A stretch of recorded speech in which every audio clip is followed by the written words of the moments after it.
अ, अगर हम शांति और एकात्मता की बात करते हैं तो मैं चाहूँगा कि मैं हिंदी में बात करूँ। अवश्य आप हिंदी में बोलिए, यह अधिकांश आपकी भाषा समझने योग्य लोग हैं। ओके। मेरा एक्सपीरियंस ये रहा है कि अगर हम शांति और एकात्मता की बात करते हैं, लेकिन बचपन से जब माता पिता बच्चे को सिखाना चालू करते हैं, तभी से हमारे बीच में जाति, देन प्रांत, ये चीज़ें आ जाती है और उस पर फोर्स भी होता है। इवन स्कूल में भी वो चीज़ें डाली जाती है कभी कभार। ओके, तो अगर ये चीज़ें हम बचपन से ही बच्चे के ऊपर ना रखें तो शायद वो आगे जाके यूथ में वो डेवलप ना हो। क्योंकि क्या होता है कि जब यूथ बचपन में वो बच्चा सीखते जाता है, जो उसे पता नहीं होता है कि क्या सीख रहा है, लेकिन जब वो बड़ा हो जाता है तो रेफरेंस वहीं से लेता है कि मुझे ये सिखाया गया। कि जब हिंदू या मुस्लिम में वॉर होता है या झगड़े होते हैं तो यही रेफरेंस होता है कि yes I am Hindu, I want to contribute over here. तो उस समय अगर हम बचपन से ही बच्चे को ये ना सिखाए कि हम हिंदू है या मुस्लिम है, उससे जगह हम ये सिखाए कि हम सच्चे भारतीय है, तो शायद हम बदलाव ला सकते हैं। कुछ कुछ चीजें ऐसी भी होती है जिसमें बंदिशें होती है। जैसे लड़की या लड़के में लड़के को इतना टाइम तक बाहर रहना चाहिए, लड़की को इतना टाइम तक नहीं बाहर रहना चाहिए। अगर ये भी हम दूर करें तो शायद ये बदलाव आ सकता है।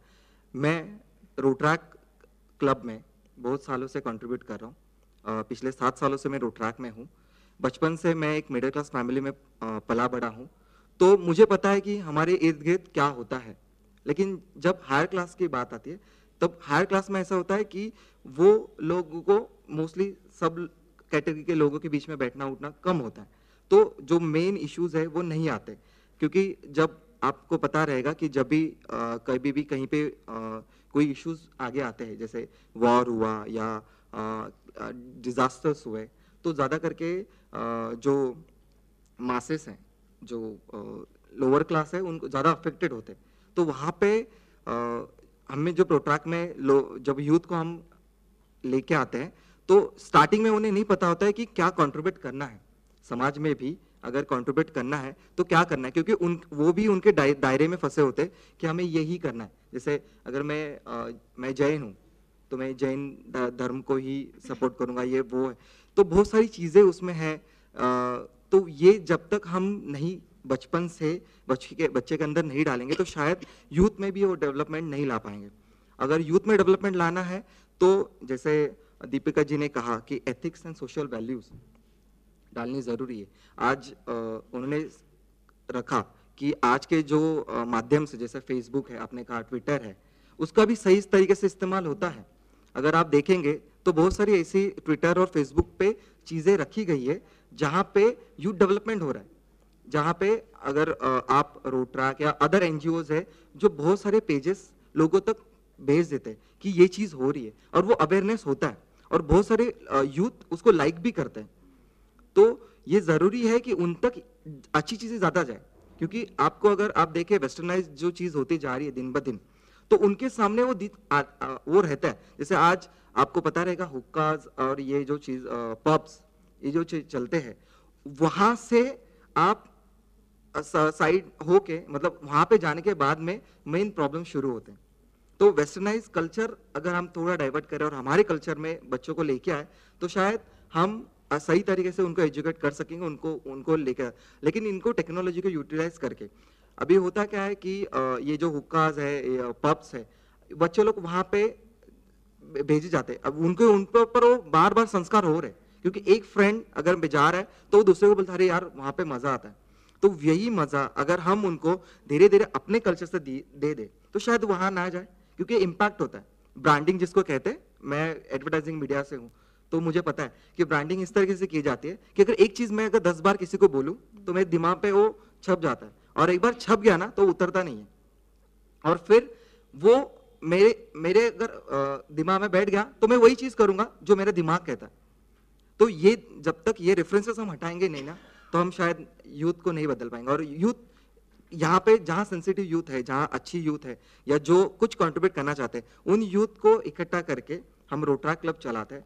मुंबई, नई मुंबई, ऐसे हर जगह, इवन दिल्ली में भी आज मुझे भी बहुत सारे रोहतक यहाँ के रोहतक ने फ़ोन किया and they approach me to meet them, और वो चाहते हैं कि कुछ अच्छा डिस्कशन हो। एवरी संडे यू मुंबई या पूरे वर्ल्ड में ऐसे ही रोटरा क्लब्स है जो एवरी संडे मिलते हैं, बैठते हैं, डिस्कशन करते हैं, प्लान करते हैं कि वो नेक्स्ट संडे या वीकेंड्स में क्या हम अच्छा कंट्रीब्यूट कर सकते हैं सोसाइटी में, एंड वी आर कंट्रीब्यूटिंग। धीरे धीरे ये बढ़ते जा रहा है क्योंकि हम कंटिन्यूसली लोगों को अप्रोच कर रहे हैं, यूथ को इकट्ठा कर रहे हैं। वक्त जाता है, मुझे एक बंदे को अगर मैं क्लब में लेके आता हूँ, उसको समझाने के लिए, रोटरैक समझाने के लिए वक्त जाता है कि क्या वैल्यूज हम सोसाइटी में ऐड कर रहे हैं। 1 साल, 1.5 साल मैंने कम से कम आज तक 500 यूथ को कन्वर्ट किया है हुक्का पब कंपनी से। Now the social contribution. Congratulations from Thank my you. side. Really needed. और ये हो रहा है कंटिन्यूसली। आज मुंबई में भी हम 3000 यूथ कंट्रीब्यूट कर रहे हैं टुवर्ड सोसाइटी, लेकिन वहाँ पे सिर्फ समाज कार्य नहीं करते, उन्हें हम कल्चरल जो इंजॉयमेंट है वो भी करवाते हैं। जैसे हम कोई कल्चरल फेस्ट ऑर्गेनाइज करते हैं, डांस शोज ऑर्गेनाइज करते हैं, ताकि वहाँ पे हर चीज वैल्यूएबल रखी जाए और वहाँ पे अवेयरनेस करते हैं। क्योंकि होता क्या है कि अगर शोज जैसे आज जिस तरीके से कल एक फॉर्मल फंक्शन चल रहा था, उसी में हमने डांस भी रखे थे, क्योंकि बीच बीच में ना हमें कुछ जरूरत होती है, हमें कुछ मोटिवेट करने की।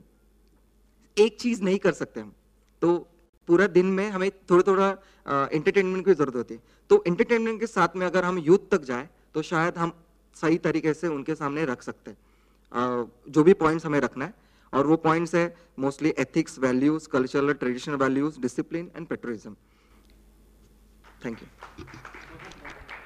जो बात मैं कहने जा रहा था वो यही थी कि मैं सर्वधर्म के ऊपर बात कर रहा था।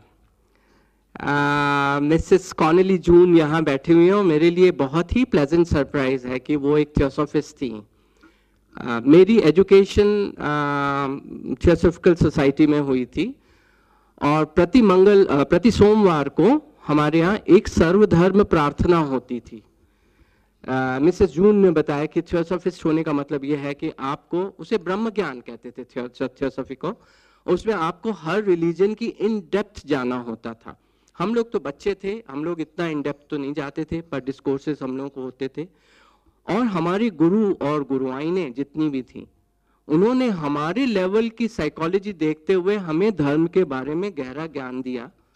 सर्वधर्म प्रार्थना, आज आप इस्लाम की प्रार्थना कहें वो मैं रिपीट कर सकता हूँ, बुद्धिज्म कर सकता हूँ, क्रिश्चियनिटी कर सकता हूँ, और हमें हर रिलीजन की अच्छाई के बारे में बताया गया। देश में हमारे ये कम्युनल हार्मनी और हार्मनी को लेकर प्रॉब्लम ये हो रही है कि हमें जय श्री राम या अल्लाह अकबर तो कहना आता है, परंतु हमें ये नहीं मालूम है कि हमारे सल्लल्लाहु अलैहि वसल्लम नबी ने जो हमारे सोसाइटी में जीने के तरीके बताए थे वो हमें नहीं मालूम है। हमारे मर्यादा पुरुषोत्तम राम ने जो हमें जीवन का माध्यम बताया था, उस पर हम अंश भर भी प्रैक्टिस नहीं करते। इसलिए धर्म की शिक्षा, उसके बारे में ज्ञान देना बाल्यावस्था से ही, मुझे लगता है इसकी फिर से शुरुआत करनी पड़ेगी। दूसरा काम जो आपने किया कि लोगों का कन्वर्शन किया,